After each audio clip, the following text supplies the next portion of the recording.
Bellampalli area ఆసుపత్రిలో super speciality వైద్య శిబిరాన్ని కార్పొరేట్ వైద్యులచే ఏర్పాటు చేయాలని TBGKS vice president Malraju Srinivasarao demand చేశారు.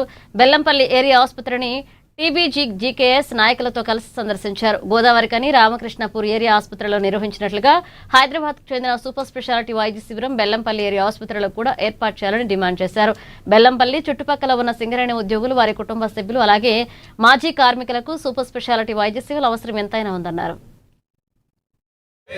కార్మికుల ఐక్యత తెలంగాణ కార్మికుల ఐక్యత కార్మికుల ఐక్యత కేసీఆర్ గారి నాయకత్వం టీబీ బెల్లంపల్లి ఏరియా హాస్పిటల్లో ఈరోజు టీబీజీకేఎస్ ఆధ్వర్యంలో సందర్శించి ఇక్కడ పేషెంట్లను మరియు పారామెడికల్ సిబ్బందిని కలవడం జరిగింది. ముఖ్యంగా ఈరోజు ఈ బెల్లంపల్లి ఏరియా హాస్పిటల్లో స్పెషలిస్టు డాక్టర్లు ప్రతి వారం రావాల్సి ఉన్నది.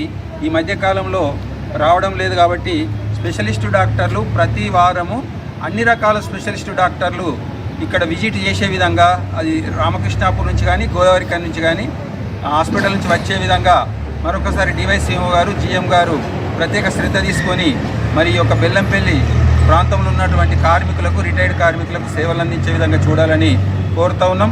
అట్లనే స్పెషలైజేషన్ హైదరాబాద్ నుంచి కార్పొరేట్ హాస్పిటల్స్ నుండి డాక్టర్లు వచ్చి మరి బీజూన్ రామకృష్ణాపూర్ హాస్పిటల్లో క్యాంపులు నిర్వహిస్తున్నారు, గోదావరికనిలో నిర్వహిస్తున్నారు. అలాగనే గతంలో టీబీజీకేఎస్ ఉన్నప్పుడు బెల్లంపల్లి గోలెట్టే కూడా ప్రత్యేక క్యాంపులు పెట్టించడం జరిగింది. అదేవిధంగా ఇప్పుడు కూడా కార్పొరేట్ హాస్పిటల్కి సంబంధించినటువంటి డాక్టర్ల బృందాన్ని బెల్లంపల్లి హాస్పిటల్కు రప్పించి ఇక్కడ పేషెంట్లకు అత్యున్నత సేవలు అందించే విధంగా చూడాల్సిందిగా కోరుతా ఉన్నాం. అట్లనే ఈరోజు హాస్పిటల్లో మరి స్టాఫ్ నర్సులు రిటైర్ అవుతూ ఉన్నారు, స్కావెంజర్లు రిటైర్ అవుతున్నారు, మరి వార్డ్ అసిస్టెంట్ల షార్టేజ్ ఉంది.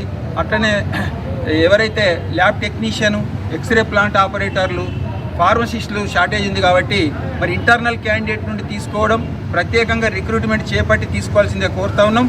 టీబీజీకేఎస్ హయాంలో గతంలో స్టాఫ్ నర్సులను ఎక్స్టర్నల్, ఇంటర్నల్ 2 రకాల నోటిఫికేషన్ ద్వారా రిక్రూట్మెంట్ చేసి నియమించడం జరిగింది.